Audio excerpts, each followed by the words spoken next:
Olá pessoal, aqui é o Velgas, hoje é dia 2 de julho de 2025, quase que eu ia dizer junho. Bom, 6 graus, muito frio, aqui em Curitiba. A Ucrânia contra-ataca e avança em territórios ocupados.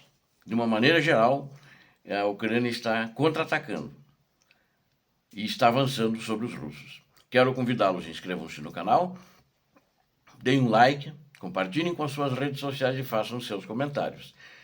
Você que não é inscrito, inscreva-se porque aqui você vê a verdade. Você que talvez queira ajudar o canal a produzir os vídeos, inscreva-se como membro do canal. O YouTube dá algumas opções, que são 3 opções, que são bem baratas e acho que não pesa muito para ninguém. Ou no melhor, não pesa nada. Conto com vocês. Mas quem não quiser se inscrever também não tem problema. Façam a inscrição apenas como inscritos no canal, é de graça e é simples e também ajuda o canal a crescer. Agradeço a vocês. Muito obrigado. O exército ucraniano contra-ataca e avança em território ocupado. Vamos começar lá pelo norte da Ucrânia. Na direção, ali na região de Slobojansk, fica ao norte, ali em Kursk, naquela região ali, em direção a Sumy, né? As forças ucranianas continuam realizando operações de contraofensiva. Eles já retiraram, os russos já saíram da província de Sumy, né? Se for visto alguém lá é porque ficou escondido, foi abandonado, não conseguiu se retirar junto com as tropas, né? E as tropas russas estão indo cada vez para mais longe, né? Para ter mais segurança e escapar dos ataques dos drones ucranianos. Então, eles não estão próximos aonde eles estavam, dentro da província. Eles também têm que proteger a sua logística. As forças russas estão tentando, é lógico, reagrupar, estão tentando também conduzir ataques usando grupos de infantaria, né? E alguns equipamentos motorizados, mas diminuiu muito visivelmente, né? Eles tentam segurar a Ucrânia fazendo algum contra-ataque ali naquela região, mas em cima do contra-ataque ucraniano. Não sei se é uma nova ofensiva ucraniana, eu acredito que não. Eles estão aproveitando o momento que sentiram fraqueza, não sentiram firmeza nessa ofensiva russa de verão, que começou na primavera. Às vezes eles estão usando veículos pequenos, normalmente civis, às vezes eles usam quadriciclos e motocicletas. Mas recentemente houve um declínio no uso desses meios de transporte. No entanto, as próprias táticas de infantaria também dos russos têm sido muito ineficazes. Isso é muito perceptível em toda a linha de frente. Então, os russos precisam operar com o apoio da artilharia russa, mas dependem principalmente hoje do apoio aéreo, que não é constante e não é sempre que vem. Foram registrados muitos feridos e mortos nas regiões de Sumy e Chernigov. Há áreas onde eles estão, os ucranianos estão repelindo os russos, eles precisam se reagrupar, precisam reabastecer, precisam ter logística e a logística nem sempre aparece. A logística tem sido também destruída pelos ucranianos. Então o que eles fazem é ir cada vez mais à retaguarda para salvar a pele e salvar o pouco equipamento que têm. Soldados russos estacionados, eles também, alguns que estão lá, na região de Kursk, de Sumy, alguns deles tinham lutado em Kursk e outros também, até em outras regiões, tinham uma certa experiência, mas eles já estão passando pelo 5º ou 6º posto circulando durante a guerra, os experientes. Mas só que as tropas ucranianas estão destruindo eles constantemente. Isso fez com que eles estão com muito medo, né? E eles não estão sentindo também firmeza nas estratégias e nas táticas dos comandantes russos. O porta-voz da operação conjunta das forças Siversk ucranianas enfatizou que dentro da sua área de responsabilidade sobre Siversk, que estamos falando agora, o exército russo não está realizando ataques mecanizados em larga escala. Eles não estão mais vendo isso, eles não estão tendo equipamento mecanizado, que seriam os blindados mecanizados, né? Eles estão identificando os russos a tempo em Siversk, antes deles entrarem na formação de combate para as linhas de ataque, e eles já estão destruindo eles com artilharia e drones. O comandante também disse que ele observa que os ataques em território russo profundo estão tendo impacto, que é o que eles estão fazendo também. E eles detectaram tais ataques nas regiões de Bryansk e Kursk, que fica próximos a eles, né? Siversk também fica ali mais ao norte, né? Não fica no leste da Ucrânia. E nem no sul, é claro, muito menos, né? Visando postos de comando, esses a mais em profundidade, que não é tão longe dessa linha de frente, como ele citou, em Bryansk e Kursk, eles estão procurando atingir postos de comando, concentrações de tropas e pessoal, de uma maneira geral, e logística, né? Onde estão armazenando munições e combustível, bem como todos esses sistemas de guerra eletrônica e inteligência eletrônica, ou seja, eles estão bombardeando isso com sucesso. Os russos estão batendo a cabeça, na minha opinião.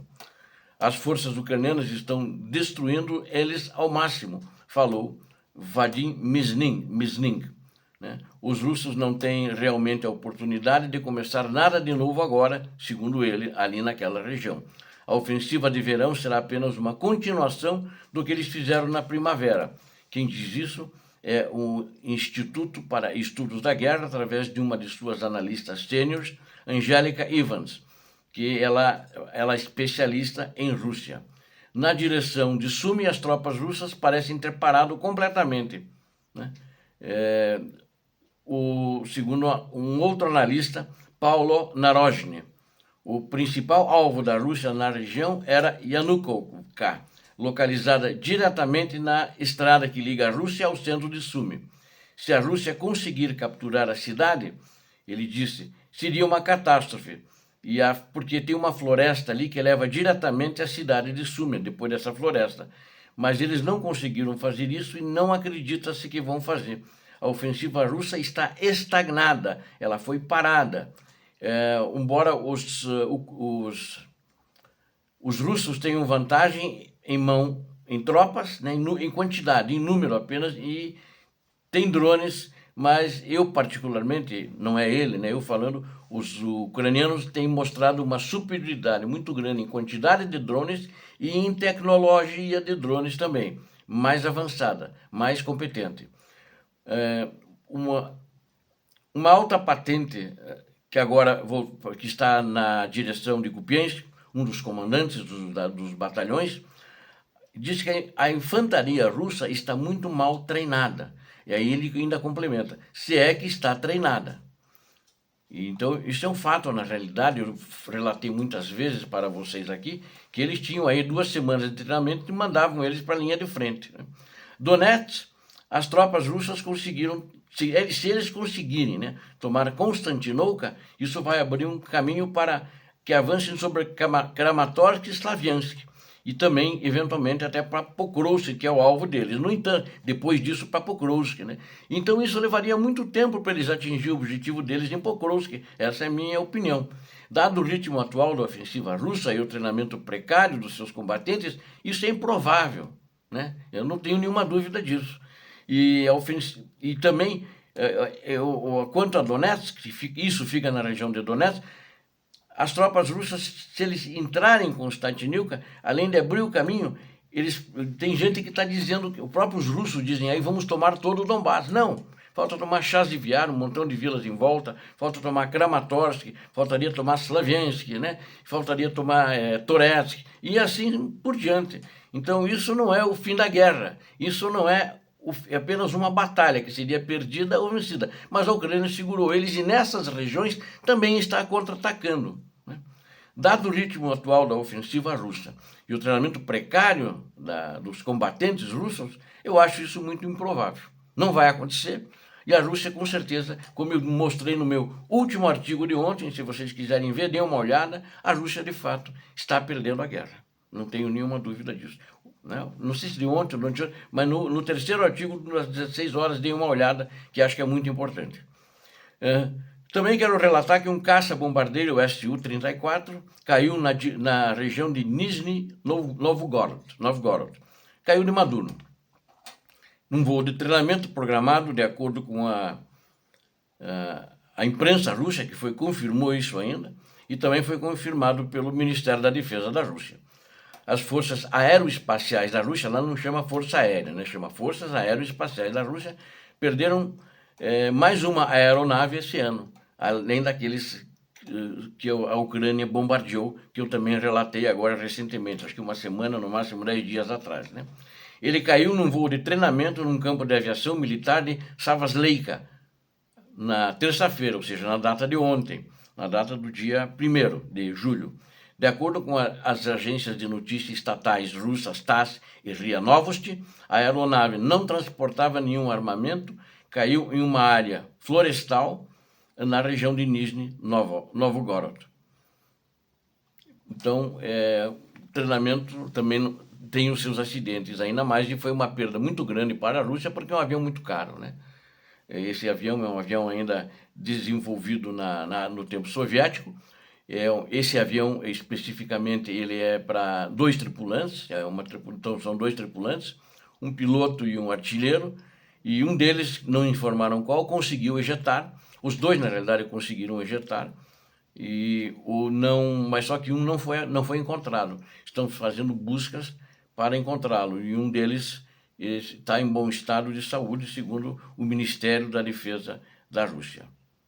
Obrigado a vocês que assistiram esse vídeo, conto com vocês, inscrevam-se no canal, deem um like, compartilhem com as suas redes sociais e façam seus comentários.